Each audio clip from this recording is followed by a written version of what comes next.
right this second. And then it's going to be posted to our website, OregonSCI.org at Educational Forum.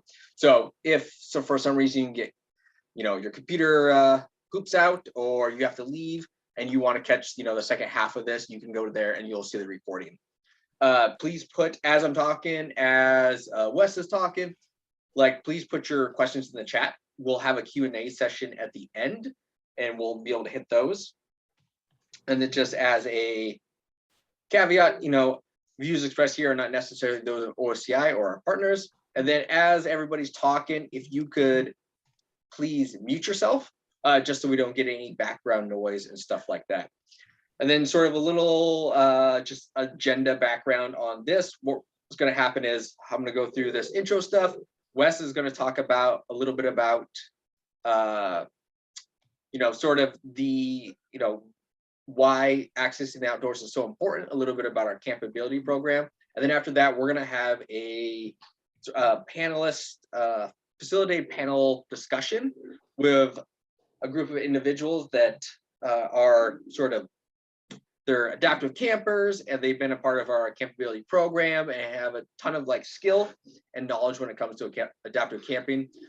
So we'll ask them some questions and have a great discussion. And then after that, we'll have a little bit of Q&A. So as those questions come up during this discussion, if you want to shout those out at that time, that would be great. And then after that, we'll have Jen Wild of Adventures Without Limits talk about the CampAbility program and what's coming up in 2022. All right. And then, of course, stops working. There we go. And then just to give a heads up to everybody about who's going to be talking here. There's myself. My name is Matthew Yard. I probably forgot to say that. I am with Oregon Spinal Cord Injury Connection, and I am the program coordinator for CampAbility. So if you have participated in CampAbility in the last year and a half, you probably met me or communicated with me at some point. And then we have Jen Wild of Adventures Without Limits. She is the Director of Outreach and Development, and she is what makes CampAbility works, runs the back end of it, all the logistics, and you'll always see her at the CampAbility events. If it wasn't for her, CampAbility would not happen. And then we have Wes Livaday of Oregon Spinal Cord Injury Connection. He is our Executive Director. And then also Casey Moore of David's Chair, who is the Board Director and a partner of the CampAbility program.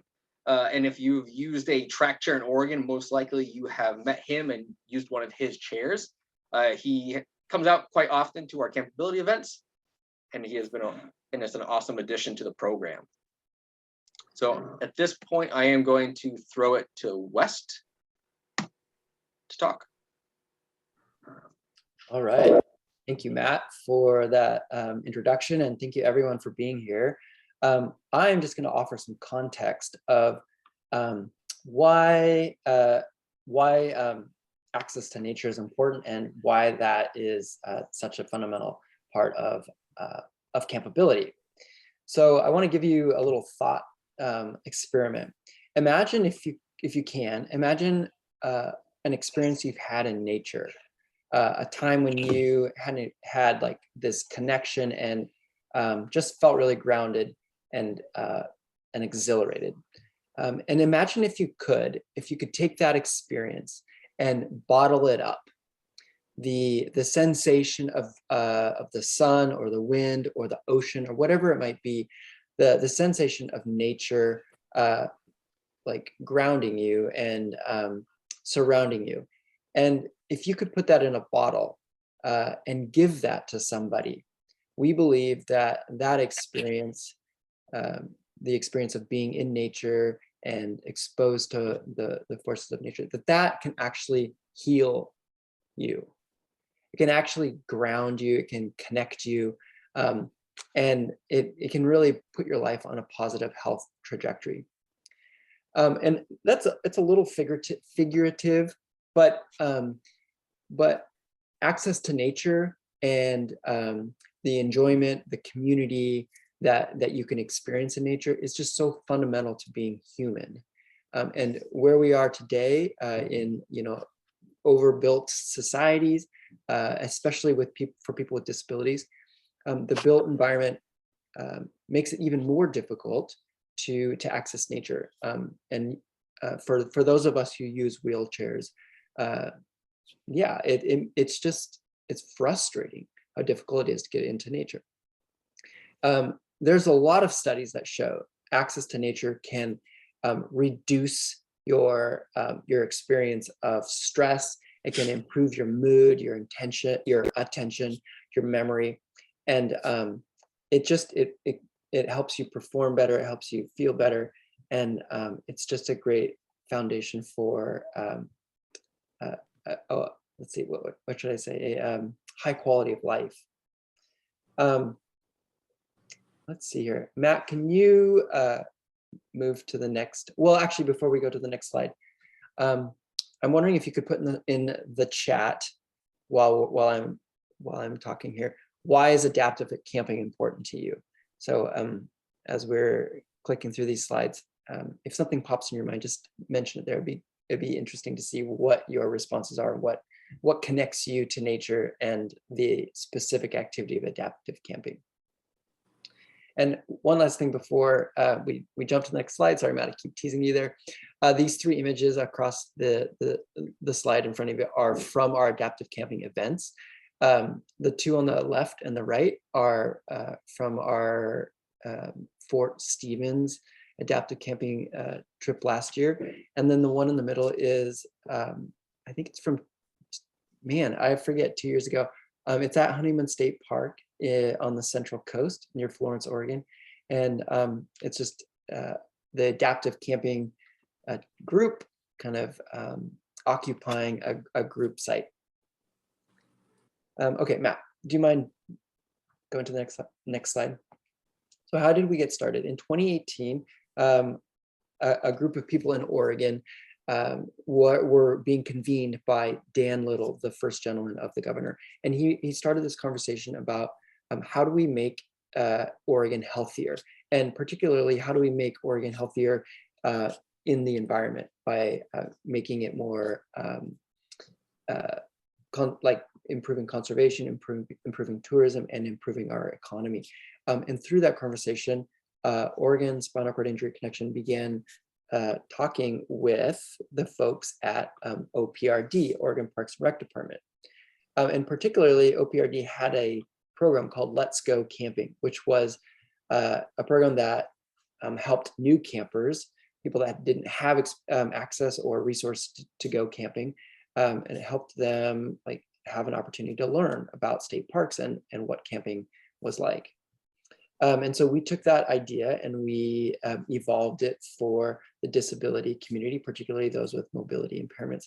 And over the course of a year, OPRD and Adventures Without Limits, particularly Jen Wild, and myself began to build a program that that would allow us to camp in groups, in group sites or modified locations in state parks that we could use as a group camping sites, because oftentimes the campgrounds weren't totally accessible. The other thing that we discussed as we were addressing the barriers to camping were the importance of programming, and programming in addition to or coming alongside infrastructure and equipment. As some of you may know, it's important to have the equipment that you need to engage in recreational activities, but it's also important to have the programs to support you. And so adaptive camping is a really fun activity, but if you don't have the equipment and programming to support that activity, it may not be possible. And so this program, CampAbility, brought together the equipment, the community, and the programming to make camping accessible to anybody that wanted to camp. And particularly for us, we reached out to the spinal cord injury community.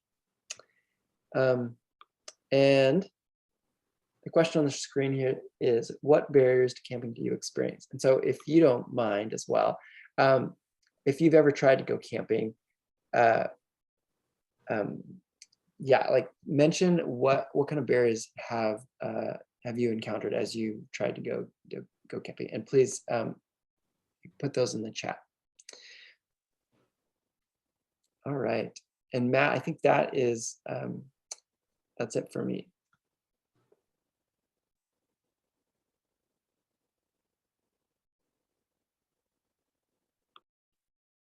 Awesome. Thank you, Wes. That was a great sort of lead up and background and all the things of adaptive camping. So right now, what I would like to do, I think, and Wes sort of already started this a bit, but I would want to try something out we haven't done in an educational forum yet with a chat waterfall. If this is a new thing to you, what I'm going to ask is a question. I want you to think of the answer, save it for a second, type it in, save it, but don't hit send. And then when I say so, we're going to hit send. And then, you know, we'll just, in our chat, we'll just get a nice long list of answers. So what my question is going to be is, what is your motivation to go camping or to sort of, or in a bigger picture, access the outdoors? So think of the answer, type it into the chat, but don't hit send yet. I'll give everybody like 10 seconds. This is where I need like the Jeopardy music.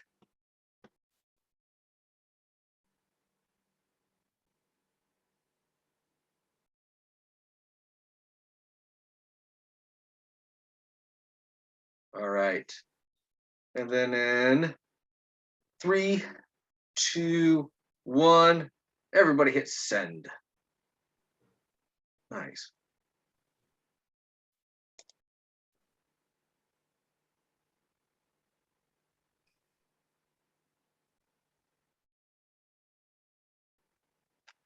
Nice. Awesome. Look at all those answers.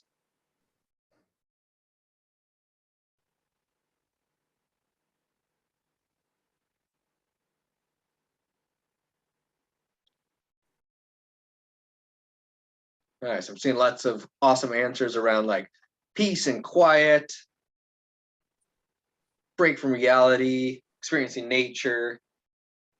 Nice. So many great answers. Matt, I wanted to, yeah.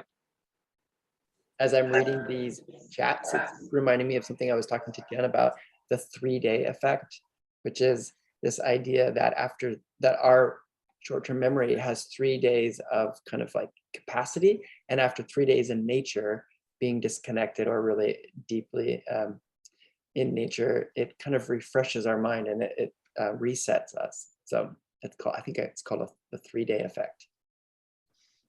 Nice. That is cool. I've not heard of that before, but that would, I'm seeing a lot of answers that go along those lines of self-care and peace and quiet and sort of finding yourself. So thank you everybody for humoring me on this Zoom experiment. All right. So moving into our next piece. So next we're going to go into our panel discussion with our panelists. So I'm going to present again real quickly, just to introduce everybody. So what I will ask my panelists to do is sort of just say your name, maybe where you're located in Oregon, if you're in Oregon. And then I had just a very general question of like, what's your favorite area, region, park to go camping at? All right, so we'll do that as our intro. Get that up.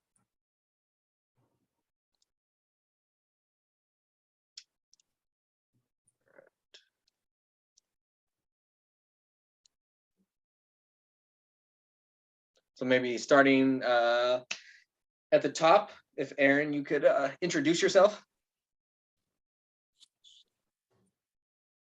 I'm Erin Cipher. Is that the right Erin? Yes. That you're talking about? Okay. I'm Erin Cipher.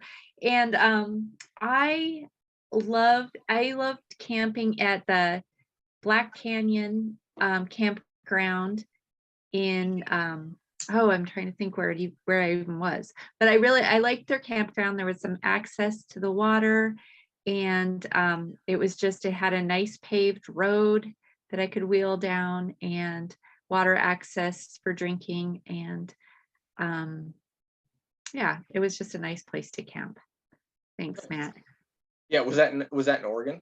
Yeah, that was in Oregon, Oh, Black cool. Canyon. Mhm. I've not heard that one yet. Then moving to the right, Chris, if you want to introduce yourself.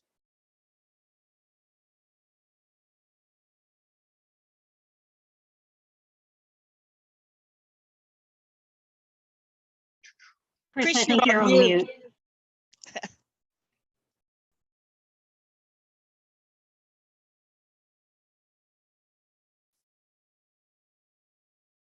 You there, Chris? Yeah, I think he's trying to figure out how to unmute it. Okay. Okay, can now everybody hear me? Yep. Okay. I was injured in 97 and around 2000, I became a whitewater rafting guide on the American River. And so we had a campsite set up there on the American River. And the company I worked for was Environmental Traveling Companions. And we had the whole setup for people in wheelchairs and to run the American River from Coloma to Lotus down into Sacramento. And so I really enjoyed that camping area, and it was all set up for wheelchairs. And you could roll down to the river and get on the river and go down the river. Does anybody have any questions? No. Thanks for that intro, Chris. That's great. Okay. Yeah, I want to talk to. Side note, have gotten into whitewater rafting recently also. So you and I will be talking later. All right. Yeah. Moving to the right, Dale, if you want to introduce yourself. Yeah, hey, I'm Dale, and I got to go camping for the first time since being in a chair just this past summer, I guess it was, and super fun. We're out on the coast. I live pretty close to the Oregon coast, and that's always been a fun destination to get to go to. But as we all know, the dunes are not our friend in chairs, and so it was super fun to get to meet up with David's chair and get out on the track chairs and have fun getting out onto the beach again. So that was really cool. Nice. Thanks, Dale. And then I'm not sure if did Avita, are you in? I know you're gonna. Yeah, Avita, if you want to intro yourself, that'd be great. Hey there, I'm Evita Rush. I live in Vancouver, Washington. Sorry, what all did you want me to say? Oh, just what's your favorite spot to go camping or favorite area? Oh, I really like going to the coast these days. AWO in Oregon SCI was the first opportunity for me to be able to go to the coast to camp, and I really like it. Prior to that, I was going to Milo McGabber a lot. I do like that because it's really close to where I live. So if I ever want to try solo camping sometime, that's a good spot to go for me. But yeah. Awesome. Thanks, Avita. Then up next we have Ines.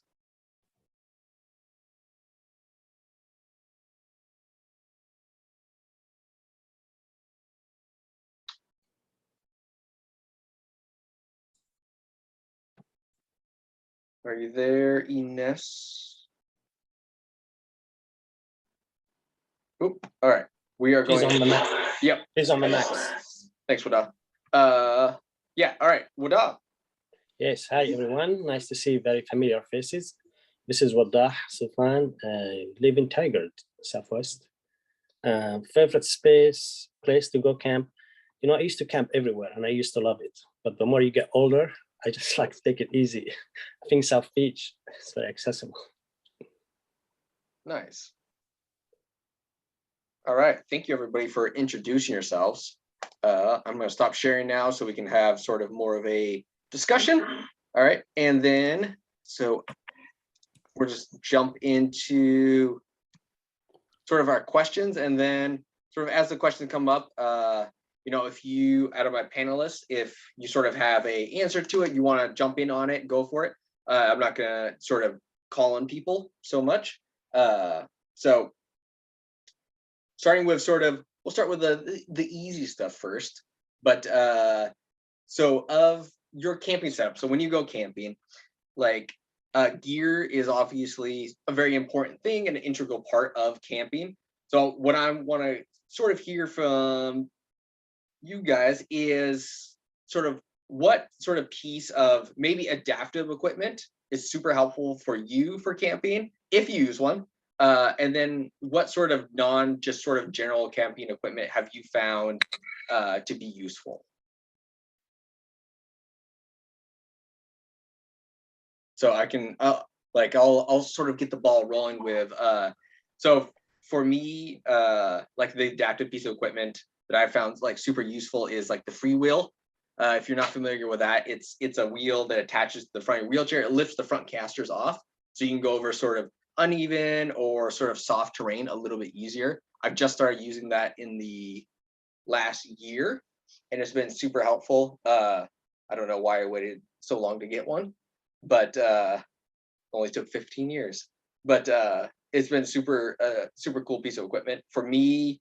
Like sort of a non adaptive gear that's helpful is like tents. So tents, like trying to find a doorway or something that's tall enough to like be able to sit up in and stuff like that is difficult, especially I don't know, unless you're able to go and actually see it in person. Checking out the specs online is never all that easy. So I found I think they're called the jackalope tents. So there's more of like a pop outside tent, like and although the wheelchair, I can't get the wheelchair into the tent, the doors are pretty open, like wide, and then it's very tall, so I can like sit up in it, so it makes it easier for like changing and stuff like that.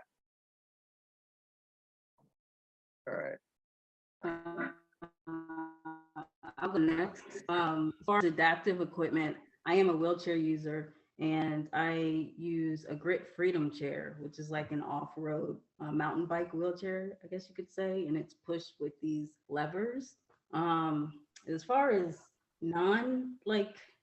equipment, adaptive equipment like camping stuff, I recently got like this kind of like a grocery push cart. Do you mind if I grab it real quick and kind of Yeah, show you yeah. what it looks like? Okay.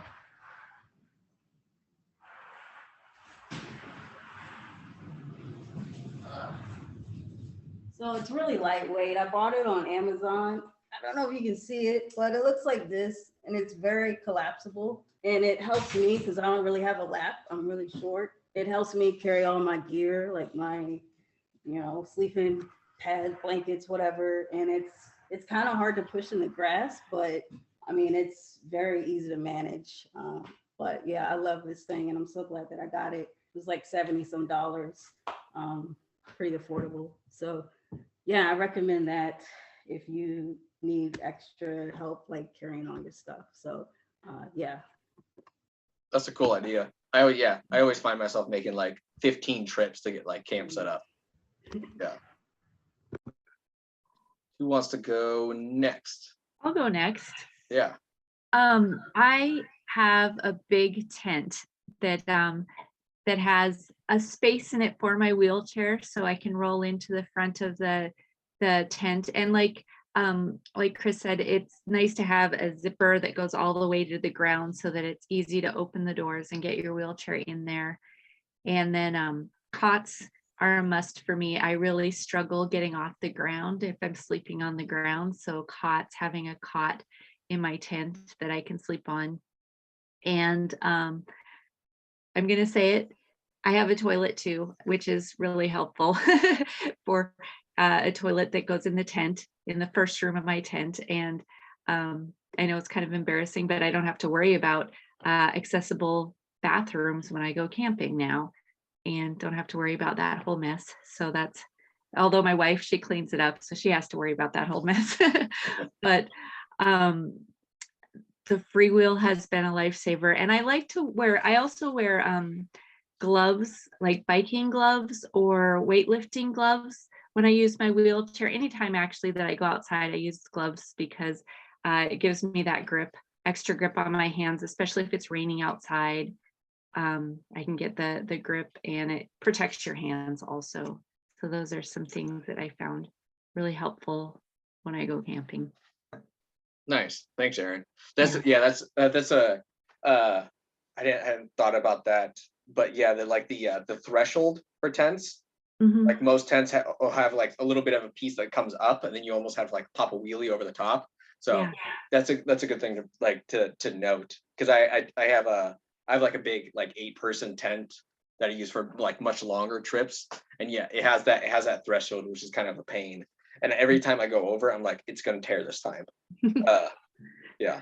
Yeah. And then do you know what kind of toilet you have? I'm just curious for myself, like what kind of toilet it is that you have for your tent. It's a nice one. I wish I knew. Yeah, I'm not sure of the brand.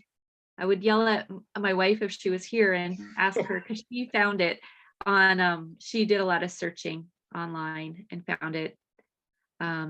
It's a nice one. I mean, you can probably use a bucket and a toilet seat too. You want to make sure it's something that you have stability to sit on, maybe with handles and stuff. Yeah. Yeah. I will say I have one of the just a Home Depot bucket with a toilet seat on it. And what I found for the key with this to make it stable is put it between 2 cots. So then I found this out the hard way, but yeah, put it between 2 cots, and then like it helps with like transferring. So when I used it, I actually transferred from the cot onto instead of chair, like down to bucket, it was cot over to bucket. So it was more of like a level transfer. Which is so if anybody's buckets or using a groover on the river, like that was a system I figured out for myself. Yeah. I like it. Yeah. And then like there's a good note on the gloves too, because I feel like when I go camping, I bring like 3 or 4 pairs, especially if it's like winter or sort of an off season, everything's muddy and stuff like that. Mhm. Yeah. Yeah. Awesome. All right. Who's up next? Wada looks like. I can go. Yes. Yeah. I'll go. Oh, sorry. Oh, Thank Wada. you. Yeah. Thank you. Well, as I said, when you are younger, you're strong. You'll be able to transfer them and up and down, and manage yourself. The more you get older, the more gear you need. So to be honest, now I won't be able to transfer anywhere to the grounds. So, but we call it card. I think that big transfer big. That's what I like to use. But I like to find something that is really wide. The small one is very narrow. It's very hard to transfer to flip on the sides of it, and sometimes it's unstable balance. So if you want to study, and they have to be big, and I hate to take a lot of stuff with me when I go camping. I like to go very light, because carrying stuff, uploading, loading, especially if that parking lot's really far away from the tent, it's gonna be a hassle. Thank you.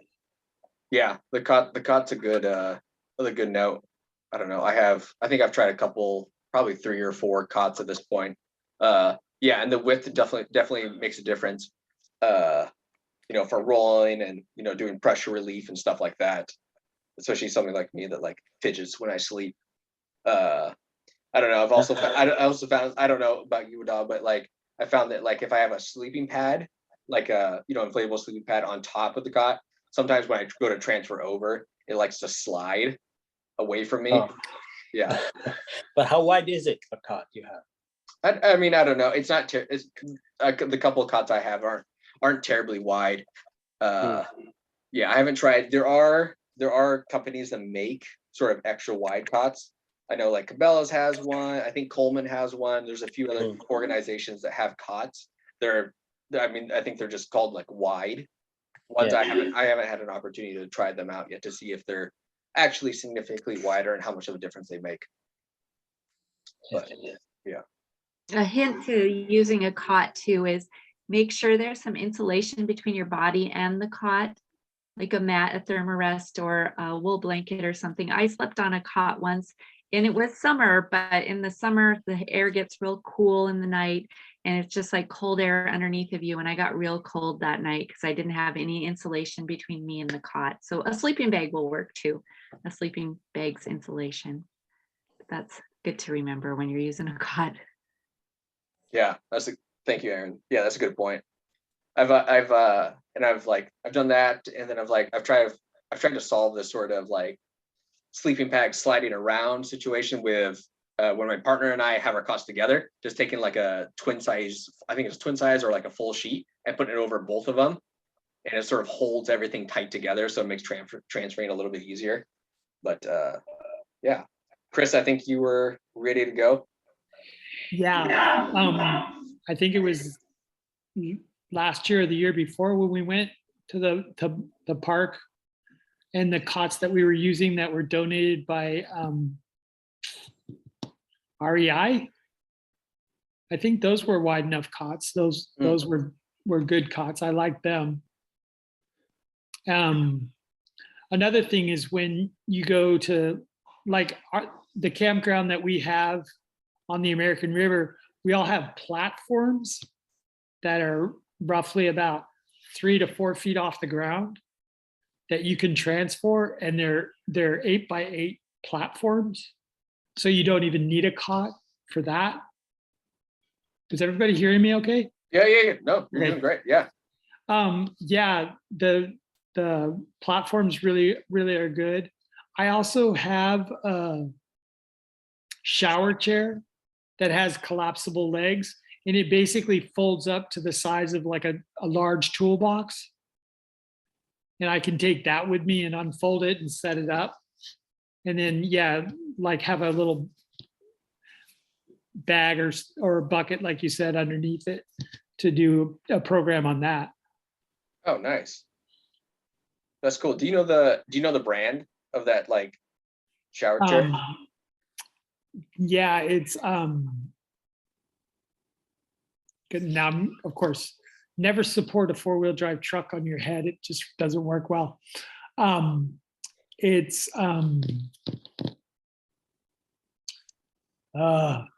I'll get back to you on that. Yeah. No, thank you. Yeah, that's cool that there's one out there that sort of collapses so small. Yeah.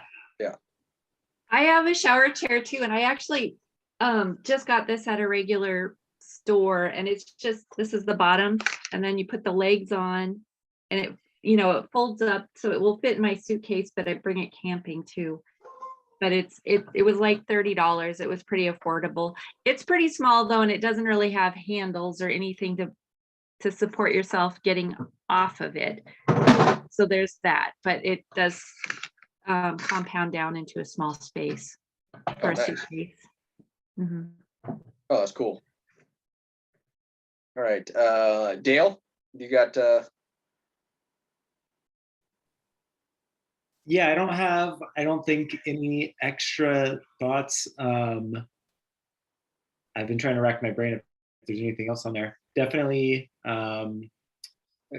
I guess things that I heard that I second. I have a grit chair as well, like a Vita, that is super fun. It's similar to the freewheel where it has an extra axle up front to be able to go over different terrains. And then keeping the hands clean as your tires are picking up all kinds of stuff. So gloves, definitely. nice. Thanks. Yeah. Now I'm jealous of one of those. I have on my list of like to get one of those like Grit Freedom chairs. They always seem. I'm gonna have to borrow somebody's at one of the next camping trips to try out. I see them. I still haven't tried one out yet. But. Matt, can I chime in a sec? Absolutely. So for me, I'm a C5, C6 quad, and I'm not able to transfer myself or anything. So camping gets a little more complicating for me, but like my biggest non-adaptive things is I have a giant like 4-room tent that I can put all my equipment in. And then also I have a Coleman, it's a queen size air mattress that's attached to a metal frame cot. So it's like a super big cot. It works great for like co-sleeping with a partner, but it folds down into like the size of like a big tent bag. And then it folds out and it has an electric pump, but it's like the exact height as my power chair. So it makes transferring for my wife super easy. And I always have like my Hoyer lift in my tent and my bathroom chair. And then I like Aaron, I also bring my whole like bathroom chair set up in case, because most bathrooms aren't accessible. But yeah, so my adaptive equipment is always like my Hoyer lift, makes transfers a ton easier. But yeah, I highly recommend the Coleman queen size air mattress on a frame. That thing is like killer, especially if you're co-sleeping. Awesome. Thank you, Casey. I haven't seen your tent set up yet. We'll have to make that happen this year. Yeah, that sounds like a very plush tent sleeping situation. I'm That's jealous. because I'm spoiled on yurts now. So going back to tents is very hard. Casey is glamping while the rest of us are camping. Yeah. You're right. And if you feel a nudge in the night, Casey, it's just me crawling into bed with you. Just to let you know, it's new products. Oh, awesome. Thank you, Chris. I also have a thing called the Hippocam, which is a 3-wheeled off-road wheelchair. And next camping trip, I'll bring it with me. Oh, that'd be great. I'd love to check that out. And yeah, I think we talked about that Yeah. at Milo last year. Yeah, it'd be cool to check that out. And then Ines, if you are able to talk at the moment, do you have anything?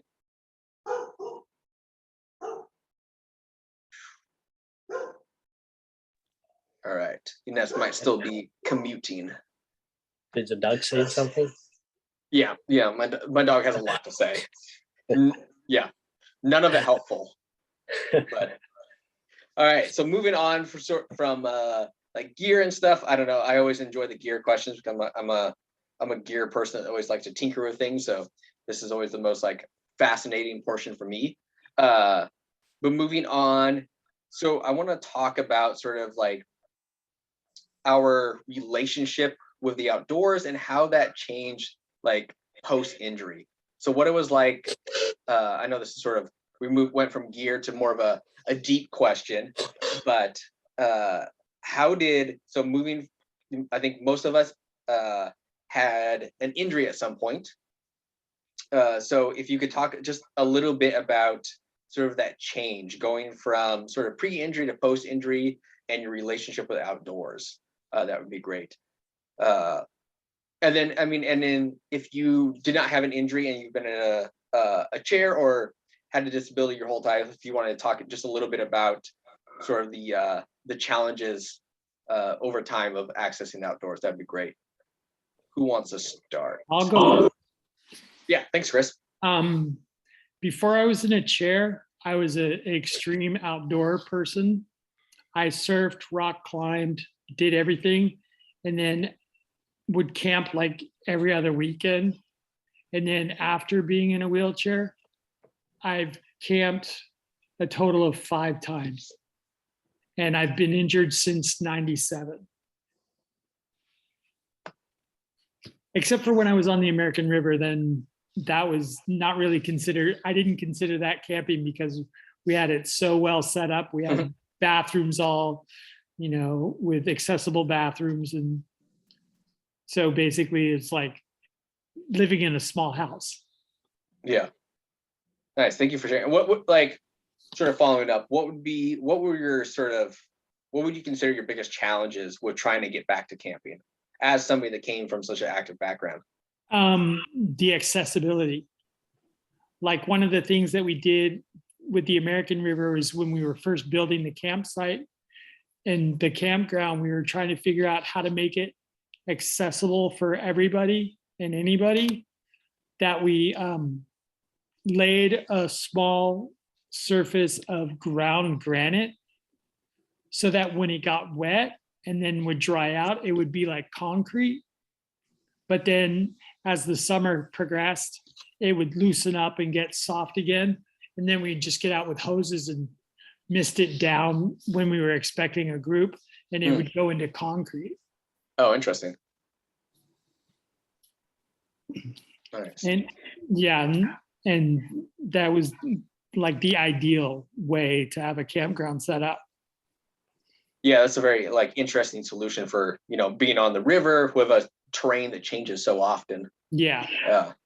That's really cool. I haven't heard that before. Nice. Does somebody else, who wants to go next? I can go next. Thanks, Aaron.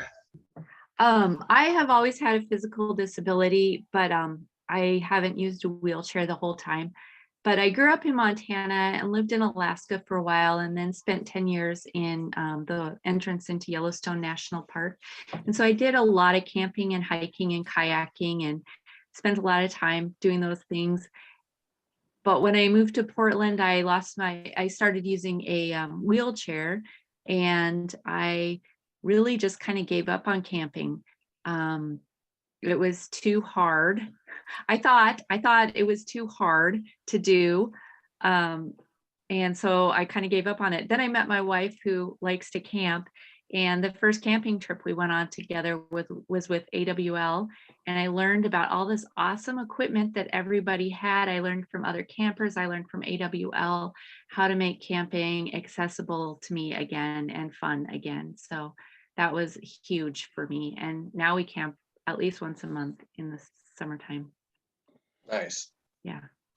That's awesome. Mhm. Thank you for sharing, Aaron. You got anything on the books for 2022 yet? I think Corey was trying Black Canyon, the campground I was just talking about. She was trying to reserve something there, but she was struggling because whenever we go to a campground, we pick out sites that we want to stay at next time around because, you know, we're there, we can see what's accessible. And usually campgrounds don't put pictures or anything on their websites for us to figure that out on our own. But so we had these sites picked out, but she had a hard time with the reservationists because they're not actually there at the campground. So even though she knew what number spot we wanted, it was a struggle making reservations for those campsites. But we're still going. We just aren't staying in the campsite we would have first. But yeah, we have that scheduled. Yeah, for now, right now. Nice. Yeah. And then along those lines of like picking out campsites and stuff, like hold that because we're gonna talk about that a little bit later. But yeah. Let's see here. Wada, you unmuted yourself. You want to go next? Yeah, sure. Yeah, thank you. Well, I never have experience before my injury of camping. And I used to go just up hiking mountains and take my sheep and goats and go shepherd on the mountains. That's why things, when I came to Oregon, to US, and I was introduced to the idea of camping. I don't know what to expect, what to prepare, what to have, I don't have even tent, but when I start camping, I love it. I enjoyed my nature, and accessibility was not really much of a deal, because I did manage myself very well, very independent. I camped in all spots in Oregon, down some south, Chester Lake, closer to Chester Lake to Bend and all over, and the coast as well. So I felt it's really fun to go out and enjoy nature. Something like, I did not enjoy back home much because of the war and safety concern and security. So it was really hard. You cannot sleep over outside in the mountains overseas where I grew up. It's really high risk. So camping outside, seeing the nature, seeing, the space, the stars, wide, that's opened my eyes to many things, to open my eyes to feel like, more safe, more place that's secure, that you are not in a war zone anymore. You know what I'm saying? I feel like, feel safe and quiet. And I loved it. Nice. Awesome. Thank you, Ada. That was a great answer. I wanted a follow-up question with you because I know when you come camping, you bring your kids with you. So I want to just sort of follow up a little bit and what challenges or what solutions or just what your thoughts on sort of camping and then with a disability, and then you're adding on the extra layer of having a couple kids with you, if that adds any challenges, if you could, yeah, most important for me is to bring kids around people with disability. They get like in touch and get familiar, and not to be afraid of wheelchairs, and that will benefit me as well when I grow up. Yes, having kids, and also bring me my coffee and grill as I make my special coffee, and sometimes I bring my hookah as well. That's so important to have in the park when you go.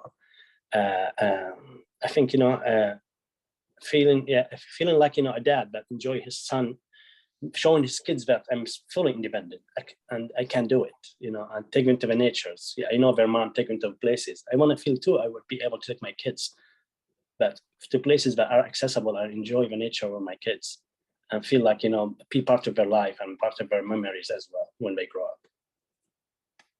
Nice. Yeah, thank you for sharing that with us. So that kind of fits with what I was going to say. Like growing up, camping would always be part of our family summer things that we would do. And then when I had a family of my own, that was like in my head of stuff we would want to do. And then I got injured when my son was about 2 or so. And then, I've just recently started being, putting myself out there to go and try camping out, and did it for the first time this summer, and it was super fun. And so it's cool to be able to continue that, that tradition that I grew up having and share with my son. Got to enjoy some of Wada's special coffee. He did not share his hookah with me, which I'm a little upset about, but maybe next time. Nice. Yeah, thank you for sharing, Dale. I think, Avita, do you want to share next? Sure. I'm originally from Virginia, and I was raised by my grandparents and like aunts and uncles, and camping was just not something that my family was into. In high school, however, there was a Sierra Outdoor Club that I was a part of. So I did experience little outdoor stuff through that. But it wasn't until I pretty much moved out here that I found a community of people that were like me, because in the club, I was the only person in a wheelchair doing those things in high school with, classmates and stuff. So it was nice to be surrounded by people like me and learn from people like me in the camping world. So, yeah. Nice. Yeah, thank you for sharing. Yeah, it's always sort of following up on that thought along the lines of, learning from and sharing with, others that are sort of having the same lived experience. I don't know, every time I sort of am with another group of people with disabilities out camping, I learn something every single time. That's always a wonderful like tool for learning about camping and sort of just exploring the outdoors again. And then I know Ines sort of put her answer in the chat. So if everyone wanted to go over and read that, that'd be great. So thank you for answering that question. Sort of moving on, like this, I think we've touched on this a little bit, but if we could briefly go through sort of like what prevents you from camping more frequently now. So we sort of talked about the challenges of moving from pre-injury to post-injury, or moving into that sort of disability wheelchair world and camping. So now that we're all sort of in it, like what keeps you from camping more frequently? I think I saw Wada take himself off of you. Thank you. Sorry, Avita, we'll jump ahead of you. Well, yes, the weather, most things like the biggest obstacles, so far. Nobody want to go camping cold and chills. I love warm areas, but also, having an accessible camping, that's you can get to enjoy things with your kids, like going on trails, kids don't just want to sit down around the tent. You need to keep moving around. So accessibility also as well is important to have in a campsite. Also the bathrooms as well, accessible bathrooms for urgency and for your needs. Yeah, that's a good point. Accessible campsite, bathrooms, that's one thing, but also having just sort of accessible activities and sort of just overall, area is also so important. Like you said, for entertaining your kids or, yourself, or just getting out and moving around. The weather is always so, especially living in the Northwest, so hit or miss. Like today's the perfect example, bits of sun and then downpouring hail. Yeah. That's true. Also, for kind of, transportation, if you want to take your kayak with you, you want to take some equipment, it's really hard, always you need assistance, somebody to be camping with you, to upload and load kayaks, and it's really hard to carry a kayak on a wheelchair and take it out to the water, and and go in the water. And what do you want to put your chair? You cannot come by yourself. Your chair will be somebody will take it. You need to go back and find your chair. Yeah, that's definitely a challenge. Yeah, accessing those sort of other things like water. Who wants to go next? Vita, I think next. Vita, yeah. I'll go next. Oh, I think I saw Vita unmute herself first. I'll let.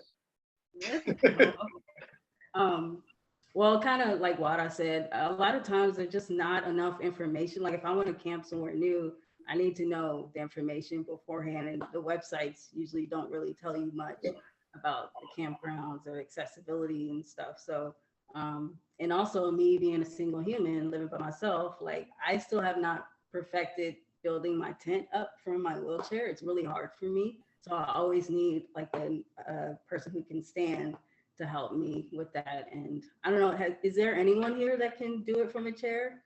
I'm just wondering because I want to learn from you. So, oh, you can. Okay, we need to talk because I'm still trying to learn. And so every time I get these opportunities, I'm always working on it and trying to perfect it. So that's one of the reasons. That's one of the things that always holds me back. Yeah, the self camp setup is always challenging. I mean, honestly, during the summer, most of the time I just end up like just sleeping on my cot outside, which is can also be a little scary. I just leave my dog to like run perimeter for me. But yeah, the tent, I don't know. I figured out how to set up my like tent on my own, but it also involves time and a lot of cussing. And usually like a wine break in there someplace. But yeah. Chris, you wanna? Yeah, it's basically like the ground that you're camping on, because like if it's wet, because I have small casters and thin wheels, and so like getting stuck in the mud is quite, so if it's raining, you ain't going. Other than that, it's like they have these things that are like collapsible. They're like spring loaded, but they're not a full on tent. It's just like a canopy that you can just throw out, and it folds out. It folds itself out. It's hard to get it back into the bag, but you can, as long as there's no bad weather and as long as the weather's warm, those things are fun to have because you just kind of pull them out of the bag and throw them up in the air and they set themselves up. Right. Yeah, that sounds interesting. I've sort of looked at canopies and stuff like that, just like sort of pop-up tents as a middle ground. So if it might be a little bit of inclement weather, but I want to set up the full tent as an option. That's Yeah. cool. Yeah. Think, Aaron? I can't remember exactly what the question was. Oh, it was sort of like, what challenges do you face now with like participating in camping? Oh, yeah. I was going to add, Wada had talked about water features. Corey and I always try to find campsites that have water access. They advertise boat access. And so sometimes that means that they have a ramp down into the water, but not always. But it can help with getting to the water, just to put your feet in the water. And that's usually what I do, just put my feet in the water. And I know that many times there's these barriers that they set up between the parking space and the campsite, and they're either stumps or boulders, and they're too close together for a wheelchair to even go through them, or there's a slope down into the camp spot, so I get into the camp spot but I can't get out without a push. So that's kind of a struggle there. And camping for me has very much changed since the time when I was walking. When I was walking, camping was kind of like just a way to sleep to get to the next event you were doing the next day. But now camping is the event. And so bringing lots of food, we like to bring lots of food, drinks, games. We usually bring a puzzle that we do, making the camp. We don't have kids, so staying in the campsite, doing my own thing, reading a book is fine with me, is enjoyable to me. Yeah. Nice. Yeah, now I know which camp to hit up for entertainment next time. Yeah, that's a good point about the like sort of the barriers and stuff like that. I too have like encountered that a few times where it's like they have barriers up and then there's like a path that goes around the side, but it's like, oh, there's like a route going across. That has taken me out of my chair a couple of times. Yeah, and then generally that's not information you're gonna find on the website. Mm-hmm. Yeah, and then I don't know if Dale had to pop off, but I don't know if Ines. Yes, I'm here. I made it. Oh, hey, Ness. I made it. Hi. The main challenges for me, I would say, is primarily transportation. I use public transportation, and to go into a campsite, they unfortunately don't have any bus routes that would go there for me to be able to camp. And also I would say that in campsites, I would find that if I would go there, then it's just me being able to stay there, in which I don't have equipment. And if staying there limits the ability to do things, maybe like the trails are not accessible. So that's also a limitation of like going to a location and then being there, not being able to do anything because it's not accessible. Have you found, yeah, transportation though is always tough. And then like, have you found any sort of any workarounds or any resources that are helpful for that? No, I haven't found any, unfortunately. Nice. Yeah, yeah. It's tricky. That is tricky. You need to find somebody who has a van. Hey, Wada, I think you have a van. We'll just we're gonna tap you to pick everybody up. Wada's party van. Carpool. Carpool, yeah. Carpooling, look good. Nice. And then sort of my next question is sort of, I think we've touched on it a little bit.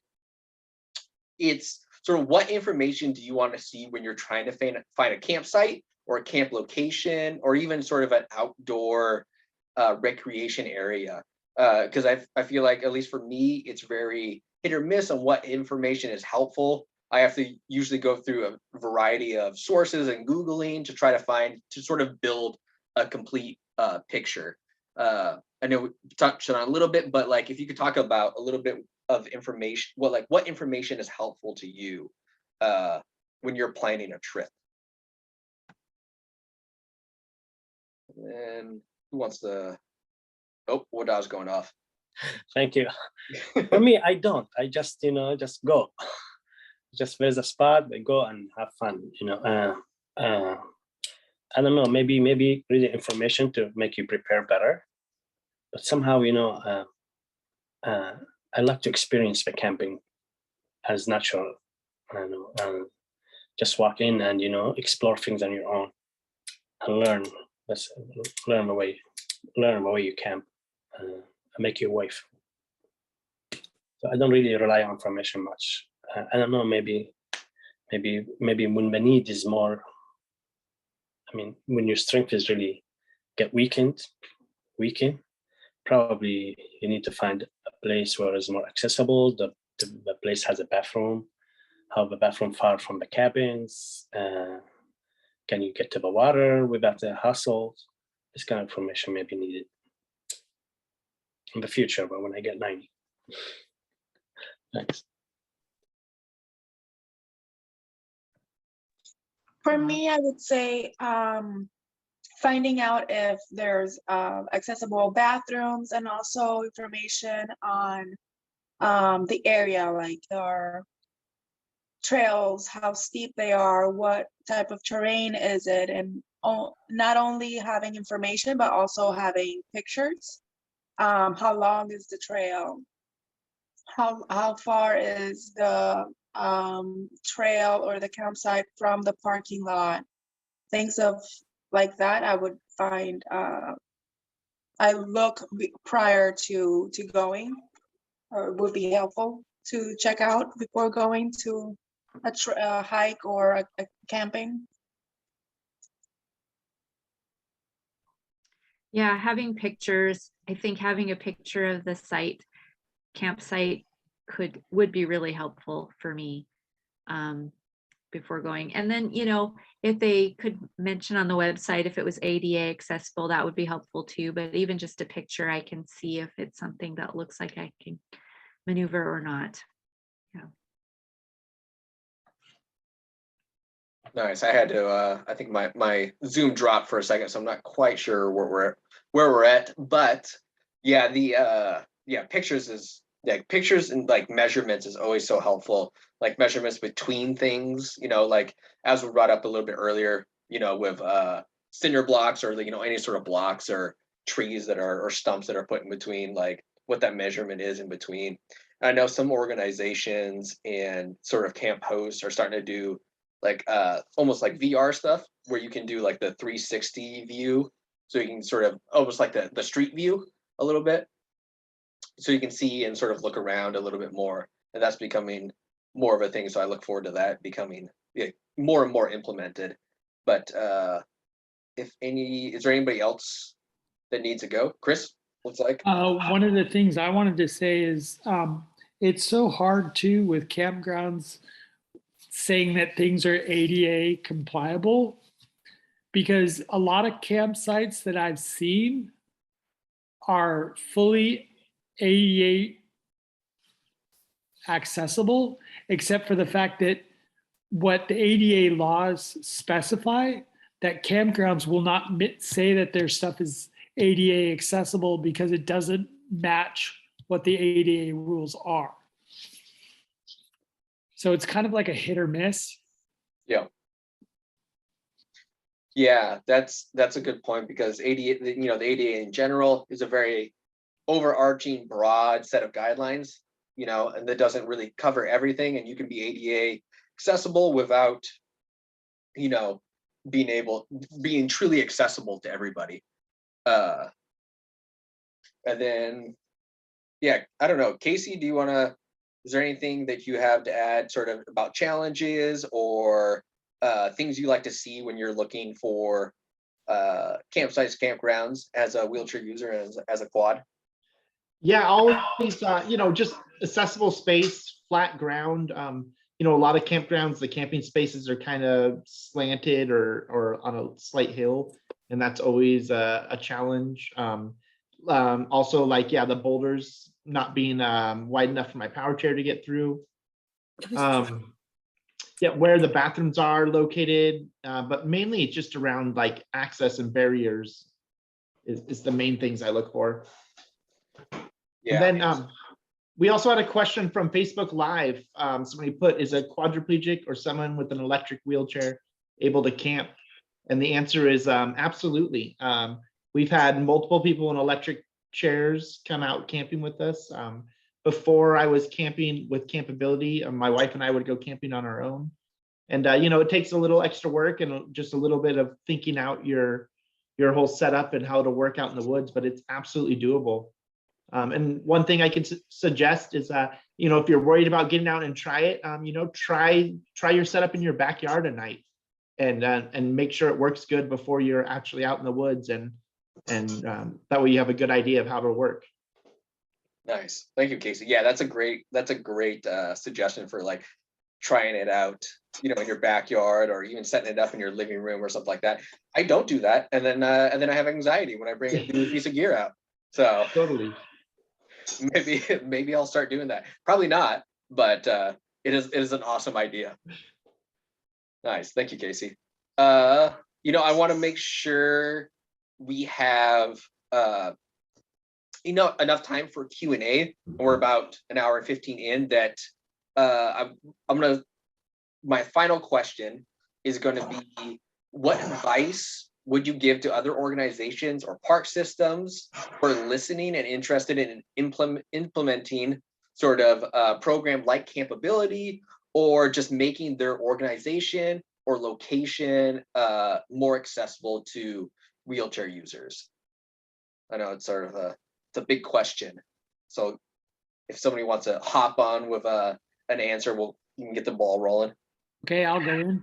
Yeah, thanks, Chris. One of the things is that like parks that want to make things accessible is like with our group, you know, is to contact them and have them come out and, you know, have a talking with, you know, have a couple of us go out and explain, you know, what they should look for and what they should put into effect to make it you know, accessible for like the campground that I've gone to with you guys for 2 years in a row. There's only 2 disabled parking spaces. And so we've been having to double park cars so that we have room for everybody. So just if Parks and Recs would get in contact with people that do use wheelchairs to actually come and have a speech or a showing.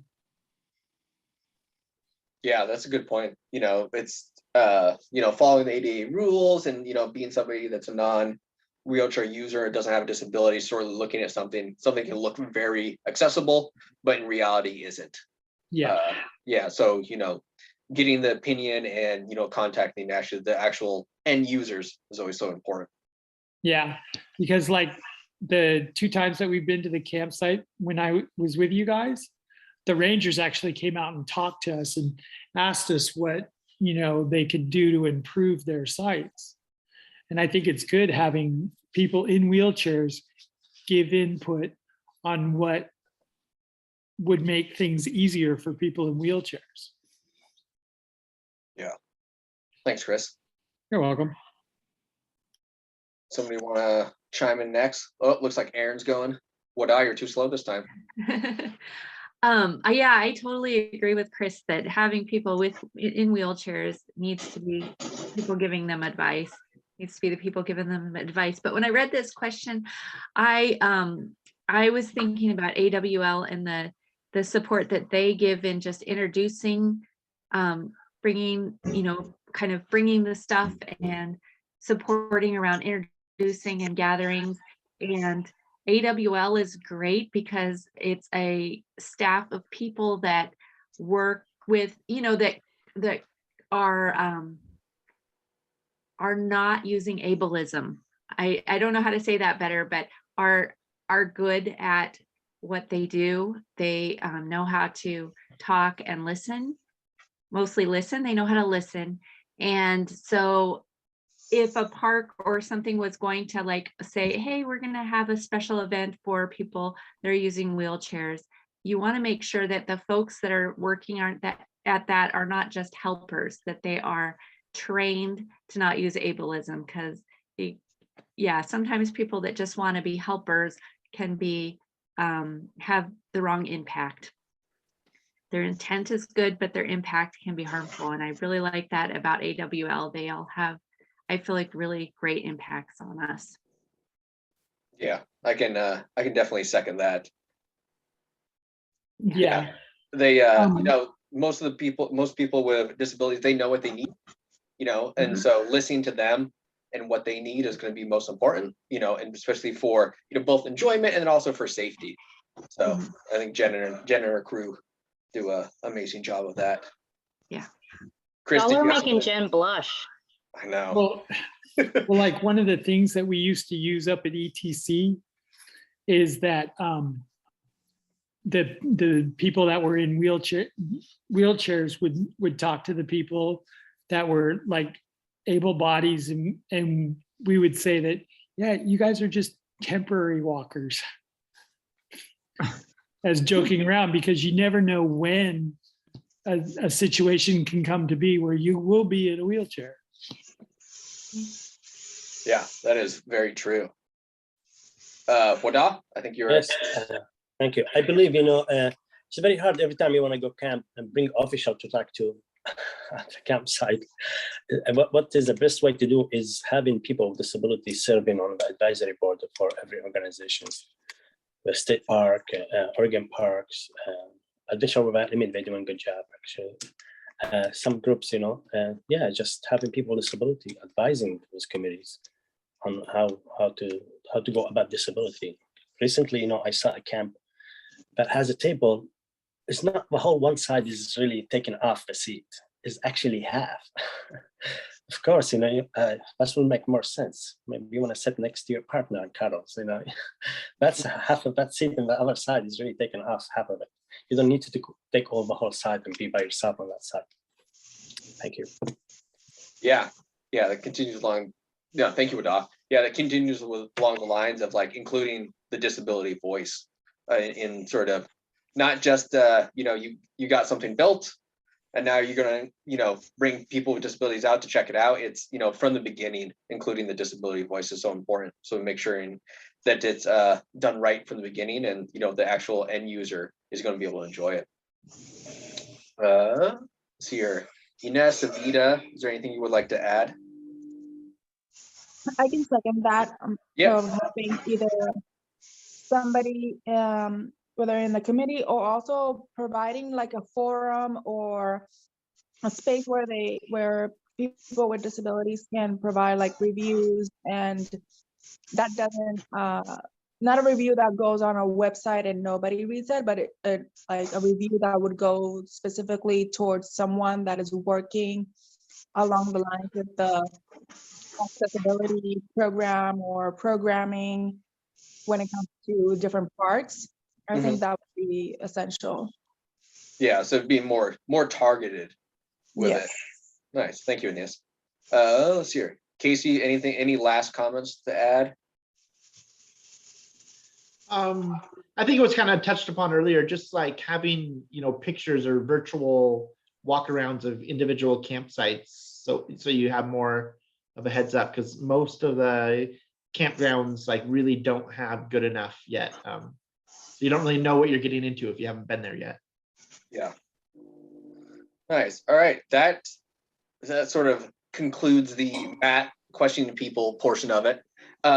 If people want to ask questions, now's the time to do it. We got about 10 minutes to sort of do Q&A before we talk about CampAbility 2022 and we have upcoming. I don't want to keep Jen up all night. But I don't know if there's been any... Yeah, Ron, did you have something? Yeah, sorry about that. Quadriplegic type with my teeth, so hard to ask questions in the chat. Yeah, no worries. Go for it. I'm an avid camper myself, and I think the one thing I might add is being a paraplegic versus a quadriplegic makes a world of difference when it comes to camping. I think camping is kind of like flying on an airplane. Not really sure if you're going to make it on the other side or you wake up the next day. So most people don't venture out because they don't want to die. But, once you're out there in the wilderness, it's kind of hard to yell for help. I might say that electricity for me is vital because I'm always cold. I got the quad cold thing going down. That's why I need to live in Maui. But for now, I'm in Oregon and Albany area. Trying to access a tent, never been really a good thing for me. Somebody has to transfer me. And I'm really concerned about caregivers when it comes to camping out. You get one bad experience with a caregiver, that person won't be taking you camping anymore. So what I love about Oregon right now seems to be like they're getting serious about accessibility. And if you want to overnight camp and you're a quadriplegic, I recommend a yurt or some of the cabins that are accessible. The struggle with that is they're not cheap, $80 to $125 a night. I'd rather stay in a hotel where I know I can use the bathroom and but it's really important to talk to somebody. You know, like if you're pregnant, you probably don't want to talk to me about it. But if you're a quad, you might want to talk to another quad that has actually ventured out. Nothing against paraplegics, but they're not totally paralyzed, so they don't know much. But I'm speaking as a quad, high level quad, no movement in my arms at all. And yeah, I've done a lot of things in my life. I've really enjoyed camping, and my solitude, energy, motivation, determination, enthusiasm comes when I'm out in nature. Big trees excite me. Last week I went to Lapine State Park. That's a killer place to go. Most everything's level. Level's good when you're pushing a chair. Power chairs get stuck in the mud. You just don't, I mean, you got to get a tow truck to get us out. So if you got one caregiver, I guess I just wonder, what would you need in general? What would be the perfect place to go? Should it be close to the freeway? You got to think about, what if you have a bladder infection or something goes bad? How far is emergency rooms? I don't know about you guys. I've had a lot of bladder infections in my time. Sometimes when you're out camping, you got to be careful with pressure sores. Real big time for me. Two things that kill quadriplegics is bladder infections and pressure sores. As we know, Superman died from pressure sore. So I have a lot of experience camping, and I'd be glad to share my rollonron@gmail. If you want to ask a quad what I recommend. Something nice close by, not too far away, is Silver Falls. They have an accessible cabin or two up there, and the accessible trail is beautiful. It goes into some big trees. Like I said, I like big trees. I got to see Big Tree over there, Lapine State Park. It's 500 years old, 9 feet wide. And when you sit there for about a half an hour or so, it can fill you with some inspiration. So that's my little piece of information. Thank you. Yeah, thank you, Ron. It sounds like you have a wealth of experience, and I definitely want to talk to you more about it. So thank you for sharing. Yeah, and just so happens that maybe Lapine will come from the conversation later. Well, Jen. There you go. Nice. Hey, Matt, we have another Facebook Live comment. Somebody put, curb cutouts are so important. How do we make sure campgrounds have them and accessible trails? And yeah. Jen, you might be more equipped to answer that. Do you have any insight besides going and seeing for yourself? Yeah. Insight on how to make sure they have them? Yes. Do you have any tips or tricks? I wish I did. Calling directly and asking, I know. Yeah, I mean, figuring out who the land manager is, and then, you know, a lot of times for me, I think, reiterating what a lot of people are talking about, whenever I'm planning a camping trip, I personally walk from start to finish of what is the pathway that we are going to take, and try to observe everything from a holistic experience of parking lot to campsite to bathroom, right? And I think that's where a lot of land managers will skip to the feature and miss the pathway and the point A to point B.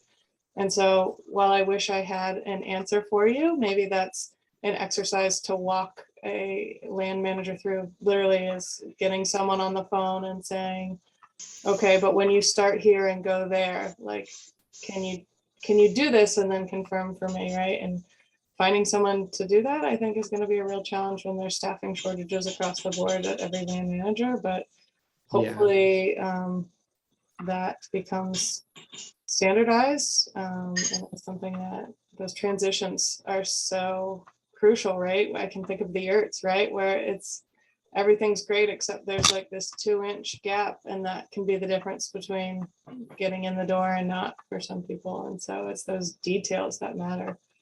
I'm not a land manager, so I don't know the answer to that, but Thank you. Yeah, thank you for sharing. Yeah, it's always so frustrating when you got like, there's like pockets of accessibility, and then it's just the transitions in between or the thresholds or whatever it is, you know, makes it inaccessible. But yeah, thank you for sharing.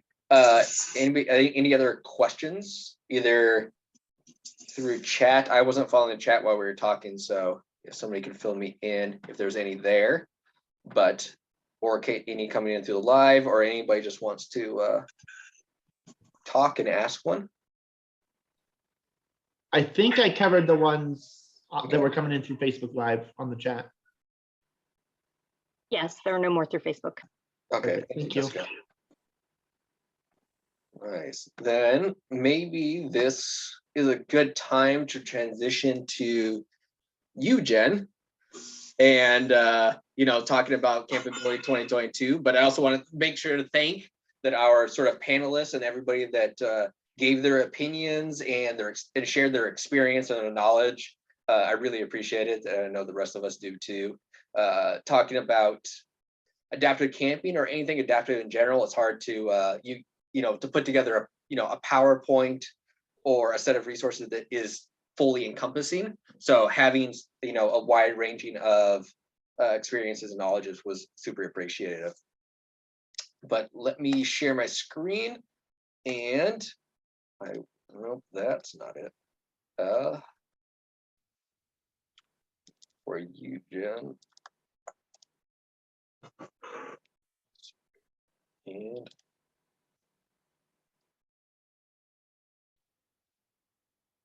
nope, that's not what I wanted.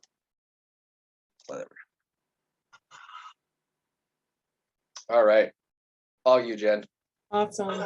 Well, I want to reiterate everyone's just gratitude for taking the time to share. That's super meaningful advice. And I think, again, what so many people said is learning from others with lived experience is so important and such a value. So I feel very grateful to be able to share some of those experiences with this community and to learn from you all today and to share so vulnerably and personally is just really helpful as we continue to try to design programs to share these experiences with others. As Matt mentioned, I'm with Adventures Without Limits. We're one of the partners of Oregon Spinal Cord Injury Connection, and this is maybe our 4th or 5th year that we've been hosting CampAbility in partnership together. So really grateful for the opportunity to work alongside the OSCI team as well as Oregon State Parks, who've been a great partner so far. This summer, we have most of our dates. I know I've been needing to get back to some of y'all. First event will be at Honeyman State Park. We first visited there in 2018. We're going to be tent camping, and kind of a day use area that they're allowing us flexible use for overnight staying. It's right beside Wohink Lake, which is a large lake right beside the campground, and it's in Florence, Oregon, so near the dunes at the coast. David's share will be there, so we'll be getting out on the beach with Casey and co. We'll be able to kayak there. There's trails and stuff nearby. There's a lot of fun stuff to do in that area. So we'll be there July 8th through 10th.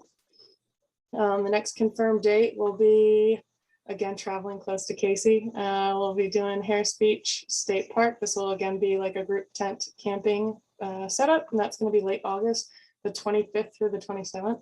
It's not a typo. It is a Thursday through Saturday. Those are just the dates we were able to get. So it's a half weekend, but I'm sure Casey and others in Southern Oregon have great ideas if you want to extend your trip, if you're coming from further away of other places to stay or things to do nearby. So that's another one. Great place to access the beach there with that long paved ramp. I know y'all do a lot of events there, don't you, Casey? Yes, Harris Beach has great access for being on a cliff. The ramp they have there is really good. very dramatic coastline down there too. A really different experience. It's beautiful, really. Yeah. Because the state park just sits up on that cliff overlooking the whole beach. So yeah, it's really cool. I got to see a very beautiful sunset there the first time I visited. Yes, I'm so excited for you guys to be in Southern Oregon. I believe that.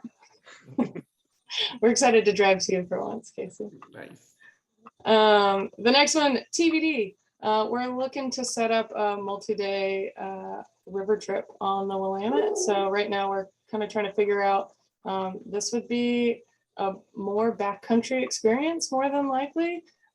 So that's the TBD part, is we have to figure out where the best put in and takeout is.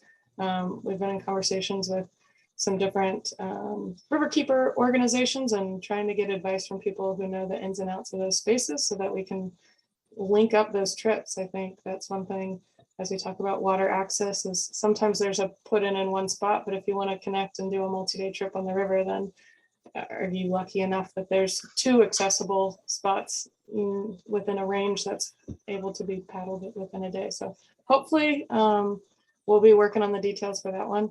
The next one will be in the gorge. I know Mika on this call with Friends of the Gorge helped to give us some advice there. We'll be camping at Memaloose State Park. That's again a tent camping September 16th through 18th. I think the focus of the program there is going to be checking out some paved hiking trails nearby. So if you're into hiking and stargazing and that sort of thing, we can see the Columbia River. We're kind of in the gorge, but that will be kind of a fun opportunity to explore outside of the campground in the gorge region as well. In September, it should be beautiful, hopefully, if the weather cooperates, as well as human activity. The last one we have is Lapine State Park. So I'm really excited to hear the positive review. We'll be down in Central Oregon near Bend, October 14th through 16th. And we reserved those plush deluxe ADA cabins, which are really nice. So that'll be a great opportunity for the shoulder season as it rolls around. I know the big tree you're talking about, Ron. It's epic. It's very cool. It is actually that big of a tree that it's worth talking about. And hopefully we'll be partnering with some other orgs down in that area to bring some fun activities. But there's a lot of trails there, a lot of flat ground. It's going to be a fun one. So that's the plan for this year. We're working on getting those registration links live, probably by the end of the week. And I'm sure Matt will send out an announcement once those dates are available to sign up, but that is happening soon. Nice. Awesome. Thank you, Jen. Yeah. Yeah, looking forward to the 2022 camping season. It's always the CampAbility has grown from so much from the 4 years ago from was it 1 or 2 camping trips to now we have 5 this year with a variety of locations and activities and even venturing into the backcountry-esque style of camping. So looking forward to it. All right. So we are at the point where we are wrapping up, but I will say that after we wrap everything up, like myself and maybe a few others will be hanging out if you want to stay on and sort of chat and sort of continue the Q&A, sort of sharing experiences. But I want to make sure that sort of we got all the announcements out. So if you did want to pop off, you could. So just sort of going along that. So this will be posted along with CampAbility information and all of our other programming on OregonSCI.org. And then also I'd encourage you so on the previous slide, check out Adventures Without Limits, their programming, and then also they have some more information on the CampAbility program. If you have any sort of like comments, questions, concerns, just please feel free to hit me up at my email here at matt@OregonSCI.org. And then also, one of the things that was sort of talked about through our panel section was, learning from others, with lived experience. So I want to make sure it's not on the slide, but to highlight if you're not already, to be a part of our OSCI Facebook community page. It's a very active page with a lot of members and a lot of experience. So if you have questions about, you're going on your first camping trip, and you want to and you have a question, I would definitely suggest posting your question there, because I guarantee you're going to get a lot of great answers. All right, and then as Jen mentioned, we're working on finalizing the registration for CampAbility, so keep an eye out for that. I'll email it out to our newsletters, to everybody that attended this forum, and then it'll also be on all of our social media. And then, as I mentioned in our sort of promo, we did REI, one of our partners, was gracious enough to gift us a few gift cards, a few $50 gift cards at REI. And so to those that registered, so if you're here, you probably registered and attended, I'm going to pick 3 people and send those out. So thank you to everybody for attending. And then I'll do that by email. So thank you. And then I wanted to give Casey a couple minutes to talk about another program that we have upcoming this summer, that it may not be camping, but it's another opportunity to sort of access the outdoors. And I think a lot of people talked about how hard it is to access the beach and how enjoyable it is once you are finally able to. So Casey, if you want to talk about our upcoming opportunity.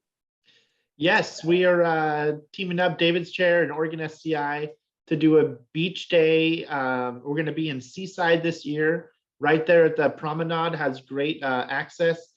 And we'll be there July 2nd and 3rd with 6 track chairs. And we're going to, we'll get registration out soon. And we're going to sign people up for probably about an hour time slot, maybe 2 hours, just depending on how many people we get signed up.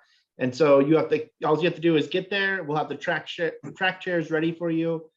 We can help assist you transferring in, and then you can, get out on the beach with friends or family, or by yourself if you choose, and just get to cruise the beach in a track chair.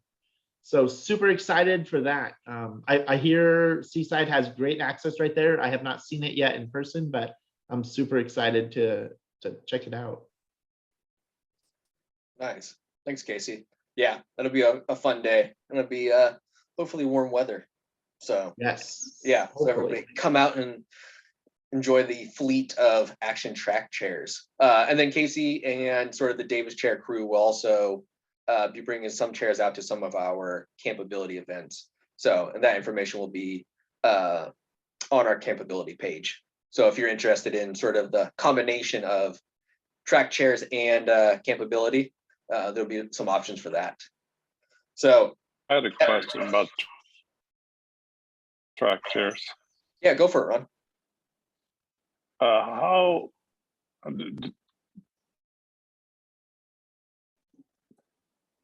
yeah, let's see, how do you ask that? Are any of them chin controlled, or is it all hand movement, high level? What's So, the Ron, accessibility for those? Sorry, great question. None of our current chairs are set up for chin driving.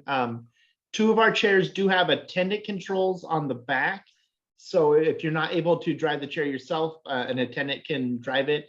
I know that takes a ton of the fun away for you. And I'm wondering if there's some way we could rig one of the attendant controls to work for a chin drive. I'd have to look at it and see. But yeah, currently none of them are set up for that.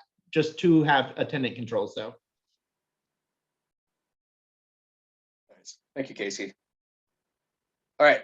So at this time, we are sort of at the scripted portion, and at the end of the scripted portion of the forum. So I'm going to stop sharing, and if people want to hang out and sort of talk camping, we can do that. Otherwise, you are free to sort of enjoy your evening.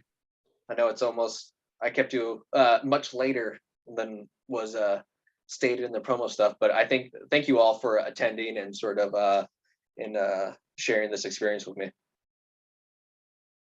Thank you, Matt. Thanks for hosting. Yeah, for hosting, and this is really informational.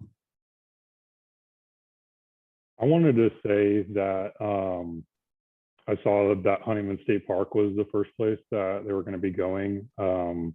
And my parents actually live on Wohink Lake and have a ADA accessible house, like shower, bathroom, all that. So I know, like, I've literally grown up there, lived there since 2002.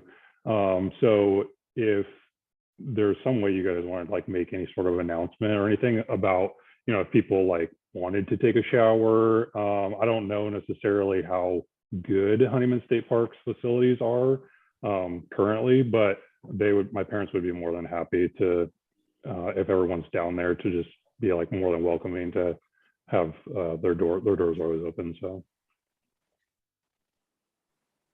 Yeah, thank you. It's Glenn, right? Trevor. Trevor. Who was yeah. it? Who was talking? Okay. Zoom. Trevor, yeah, thank you for offering that. Yeah, let's touch base about that later. That'd be good to talk about. Thank for you. sure. Yeah. Trevor, just curious, what part of the lake do your parents live on? Because I grew up on Wohink Lake as well. Oh, really? Yeah. Nice. Right. Literally, they're right across from what is it? Honeyman Park is where we lived. Oh, okay. Yeah, they're on the south end of the lake on like Clear Lake Road.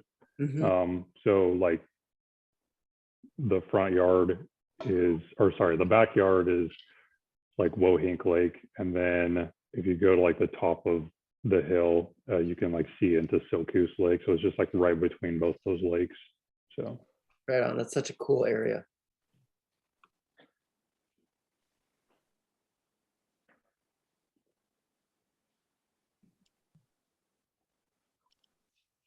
Well, everyone, I'm going to pop off.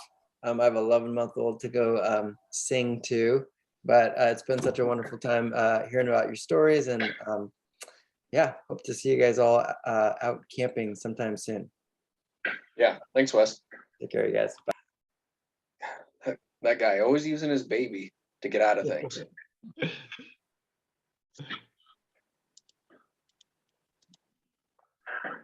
Awesome. I'm going to jump off too, but it was just great to connect with all you again. And I hope we all get to go camping together this summer. I'm looking forward to it. Awesome. Thank you, Jen. Yeah. Thank you, Jen. Good seeing you. Yeah. Feel free to reach out if you have questions. I think you can find my info on the AWO website, or bother Matt and he'll put you in touch. Yeah. Sounds good. Cheers. Thanks, y'all. Have a good night. Bye, Jen. You.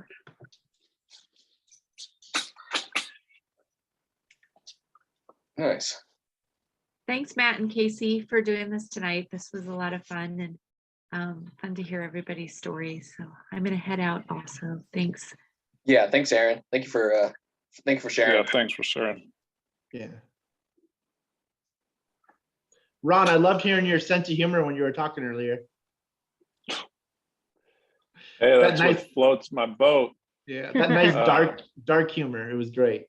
Yeah, I know. I shouldn't probably make first impression that way, but it was a great question on the it's camping perfect. times. The question I had on the camping times. Now, is that locked up the whole park, or are we talking portion of the park? She mentioned the cabins over there at La Pine. Are those first come, first served? Do you know? No, so yeah, so we lock up a block of sites. Okay. Yeah, so the cabins that we have, which I think we have 4 of them. So for those dates, we have 4 cabins. So what will happen in terms of registration, a registration link will be posted, and then you can go and you can register for one of the events, and that will sort of guarantee you one of those cabins. So you guys have pre-rented them, or yeah? So we work with. Pay? Oh, you don't pay anything. Yeah. So costs are covered. Parking passes, all that sort of stuff is covered. We do a good amount of the food also. Nice. Yeah, so all the fees are covered. We work with, so Parks Department is, we're partnered with them. So they provide the campsites, the cabins, the yurts, or whatever it is, free to cost to us. Yeah. Yeah, and Ron, when registration opens, you can just go to the Oregon SCI website, and then that'll direct you to how to register for that event. Yeah. Are you, So you can just, I don't want to Claim take up the cabin because I've had the experience already, but, and I'm booked up to be there in September just before that. Cool. But yeah, I would, but yeah, if you like to want to share see. with other folks that you know. absolutely. I would love to be at something like that. The other thing was, those would really be useful for higher level spinal cord injuries. I don't know how you guys handle that. Some people just won't be able to do tent, but it might be nice if you know where I'm going with this. I'm new to the group. I didn't even know you guys are around. It's crazy. I've been in chair 42 years. Yeah. I don't know. Ron, if we you know, appreciate you participating, I'm Ron. the founder of, yeah, thank you. Ron, how long have you lived in Oregon for? Well, I was born to be unlucky in Wisconsin. And then we moved here to Brownsville, Oregon in 1969. 69. I don't know if anybody knows what Brownsville is, but yeah. And when I was, well, the day before my 18th birthday, went surfing on spring vacation, Southern California. I broke my neck in surf, but I left for about 8 years, and the call of the wild brought me back here. So I've been in Oregon since then. I would call myself an Oregonian. I broke my neck when I was 20, golfing. Golfing?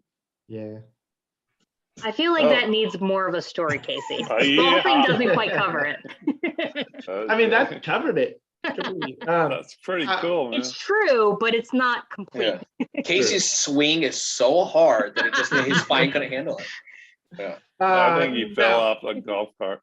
No, I wish it was that cool. It was just young and dumb and a lot of alcohol involved. And I hit my ball into some water and thought, oh, I'll dive in and get this, and hit a rock and snap my neck. Oh, that's the short version. Sure. Right. Now, so friends were able to get him all you guys are avid camp This connection on these off days. You were breaking up there, Ron. I couldn't really hear what you were saying. Yeah, can you repeat that? Hi there.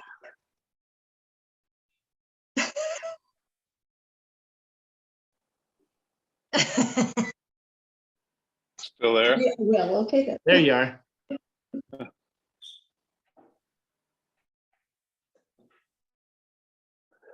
I was just wondering, does anybody? We had like the monsoon come through here. Oh, sorry, you guys, I can hear you. Oh, no problem. You just keep freezing and we hear one or two words and then it's broken up. Ron, I would love to reach out to you and talk one-on-one one of these days though.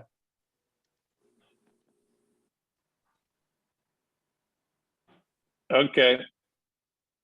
Oh, I can headbutt, but I can't reach out to you. But I like the headbutt.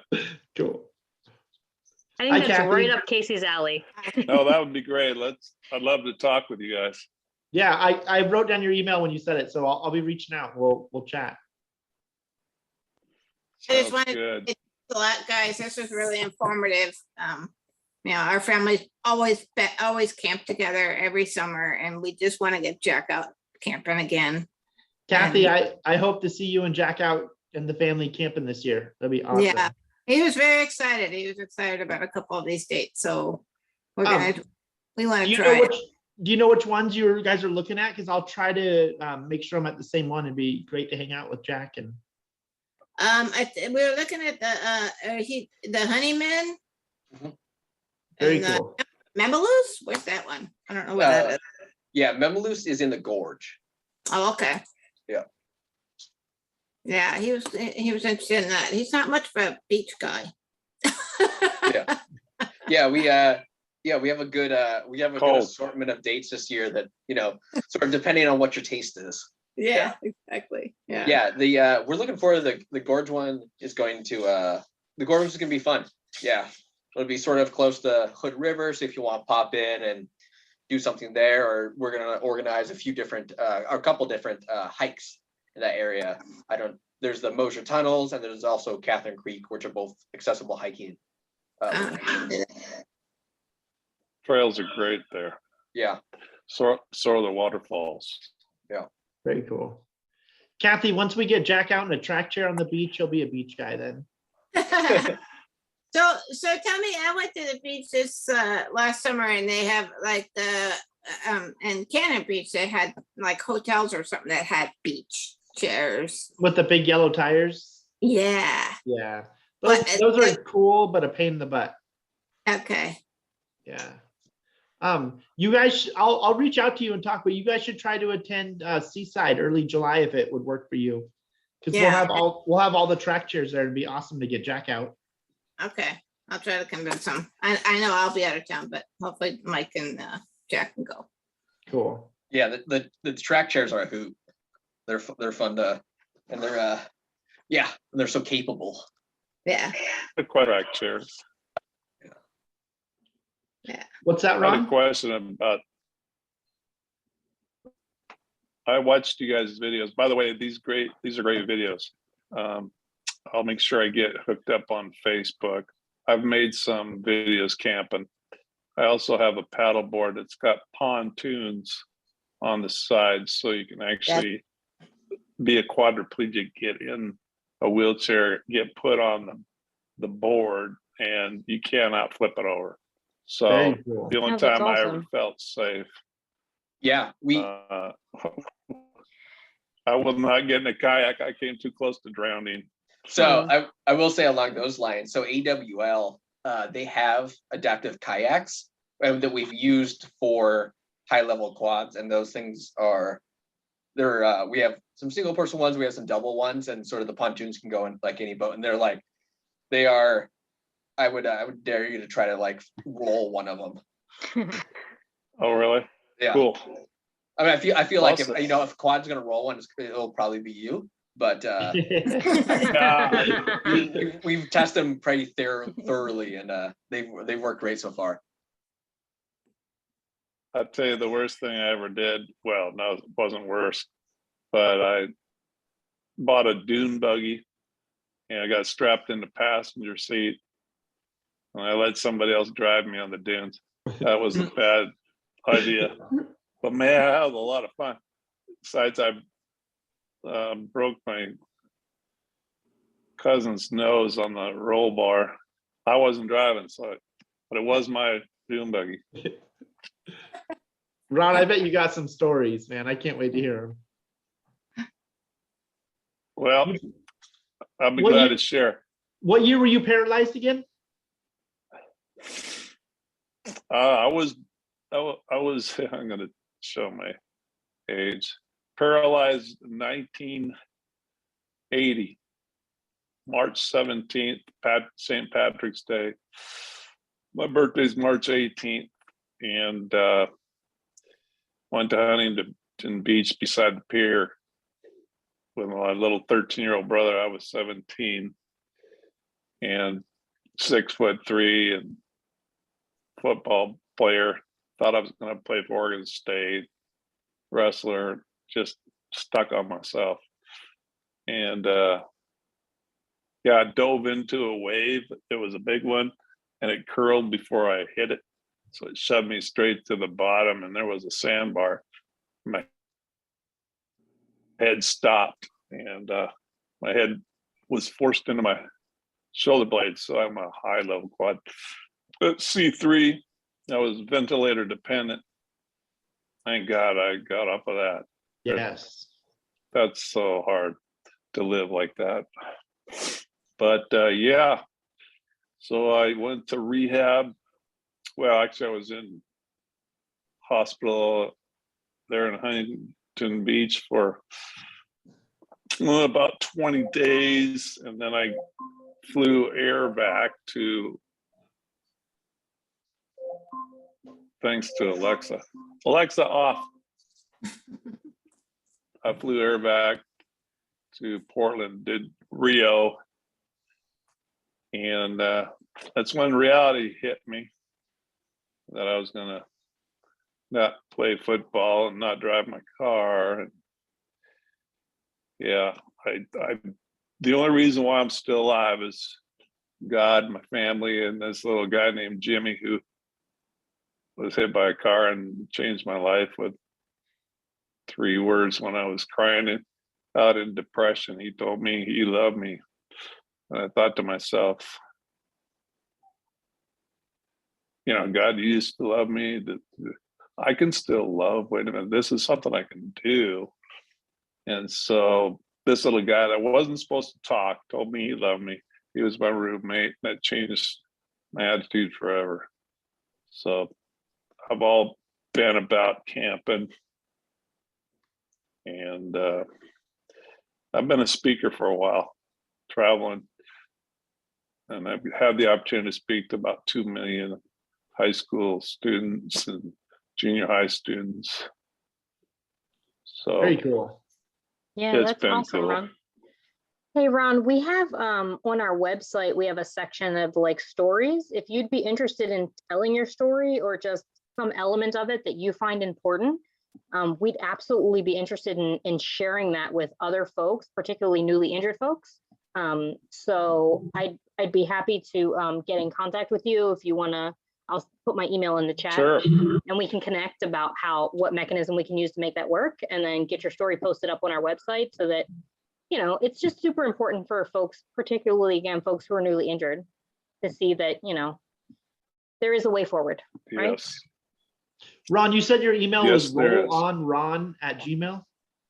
Yeah, now roll off. That's another dude. Roll on, Ron. rollonron.com. Oh, that's my website. Sorry, rollonron@gmail.com.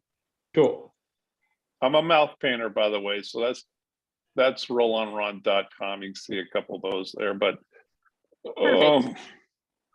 Yeah, what I'll was I gonna shoot you say an about that?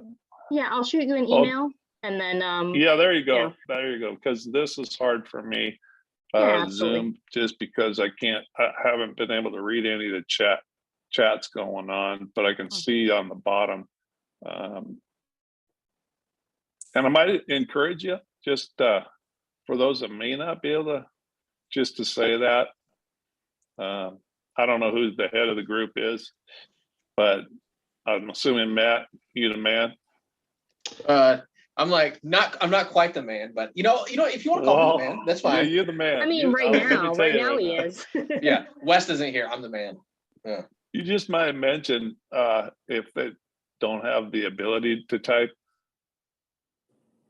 in the chat that you can hold your questions towards the end, because I was on one yesterday and they didn't take any questions. That wasn't a chat, and basically didn't get to say anything. No, thank you. Yeah, I even raised my hand. But that's not a joke. That's it. That is a good joke. I hit the button that said raise your hand. I like the button for a raised hand. Ron, your artwork is beautiful, man. I was just checking it out. Hey, you're not supposed to be on my website right now. You're quick. Are you an IT guy? No, just lots of practice. Do you guys have jobs? Yes, I do. Yeah. Okay.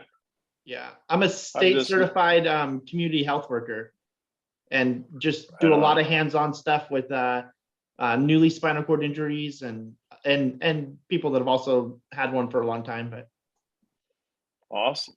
Are you in Portland? Medford.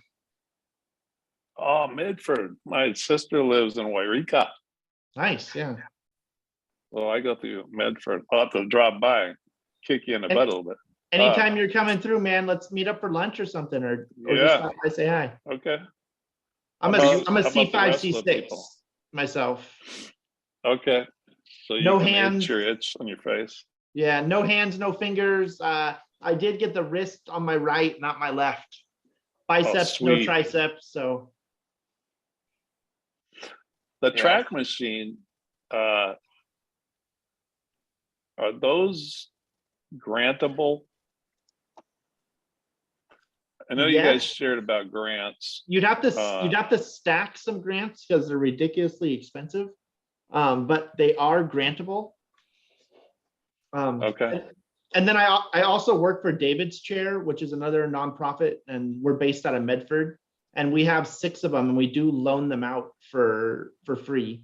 But unfortunately, we do not have a chin drive right now. That's pretty cool. Did they make Well, I did they got a make a bunch chin of- drive for him? I I don't don't know, know. I don't think so. but I mean, it's a standard joystick you're using, correct? Just lift it up.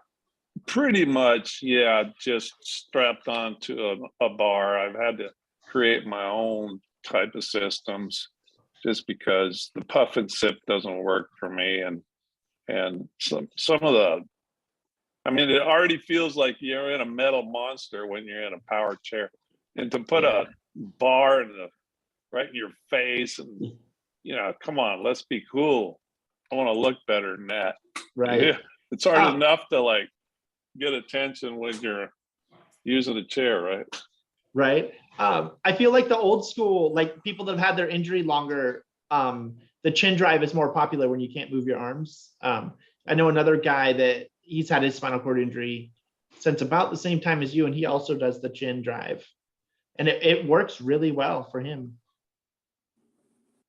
Do you guys, maybe it's on your Facebook, how do I find out about all the people that you guys are involved with? It might be more on our website, but I'll reach out to you, and we'll have a Zoom or a phone call or something, and we'll chat and talk about this stuff. Yeah, let's set up a phone call. That'd be great. Perfect. Yeah, so All right, well, Casey's the best person to have that conversation with for sure. But Okay. also on the Facebook group, just like he said, there's other folks who have various injury levels and that sort of thing, to just have conversations with and get suggestions from about different types of events and things of that nature. Yeah, I think what is there, like Last question 750 for it. people or something in the group? Yeah, for sure. Oh, nice. I definitely think Ron would be more of an expert in the group than Yeah.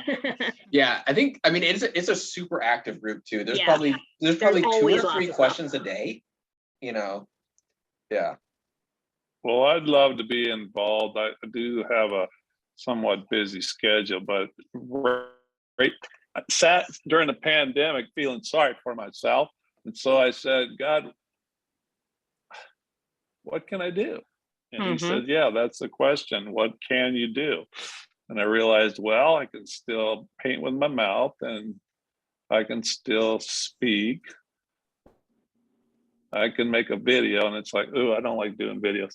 But so I've been trying, and I got online and thought I've been going to these state parks. I need to get involved with, like going to see Big Tree. There's a paved trail down, but it is so rough. So hopefully that's on the agenda for the state park. Gosh, there's so much to say. I got to check out, but what was I going to say? There was something really important. Yeah, like it must not have been that. Thank you guys for doing this, and absolutely, yeah. I'm excited to be a right-hand guy if you need one on this. Accessibility. I don't know if you guys know about Camp Attitude, Oregon. Probably not. Yeah, because I would think, this is what I wanted to say, sorry. The gal that said something about not having an accessible van to go somewhere because she's on, man, that is the biggest barrier in the world. I went when I was 20 to San Diego to try to do a degree with my mouth stick. And every time I rode public transportation, I could get injured and then I wouldn't show up on time and I'd miss my class. So I worked hard on voc rehab to get a van, and they denied me at first. And I think a lot of people don't know that if you put pressure on, you can get just and the other side is my biggest disability is the system, which is SSI, Medicare, Medicaid, because I require 24-hour care, and that's expensive. I don't know if you heard that. Yeah. But I wanted to not go away without maybe getting that person. I don't know if any of you know who she was. Inez, yes, I know her. Yep. She wants to go camping. I can provide her some transportation. Got a minivan with a ramp and lowered floor, passenger seats gone. So I would like to help in any way I can for those that really want to go, to try to make it happen. It's a scary thing to do. Have any of you guys flown on an airplane? Yeah. I flew to Hawaii. That's the place to go. That aisle chairs when you're strapped in like Hannibal Lecter, man, that was an experience in itself. Yeah, I've fallen out of that twice. It's Oh, pretty man. sad when you're on the floor in the airport by the tarmac looking up. And everybody's like, whoa, whoa, what are we gonna do? It's like, just get me back up. I'm strapped in here. I'm not going anywhere. Just, yeah. Got a bruise on my head for that, but so I actually have to be carried on. I tried to fly for free because I'm carry-on luggage, but they thought, well, not unless we can stuff you in the overhead or put you under the seat. And I said, well, I think I'll pay for a ticket. People don't know what to do with me. All right, well, this has been cool. It's good to see thank you, Ron. guys. Thank you so much. Yeah. Get a hold of me anytime, and let me know of these kind of meetings, and I won't talk all the time, I promise. Yeah, thanks so much, Ron. We'll Thanks, Matt. definitely add you to our mailing list too, so that you'll see like emails about stuff that's coming up, like these kind of things. Yeah, I think we need to do some videos, and I'd be glad to help if I can. Cool. Particularly like relationship and babies. I mean, everybody's interested in that sort of thing. If you're, have an SCI, do you get to have kids? Do you, should you date, right? Should you?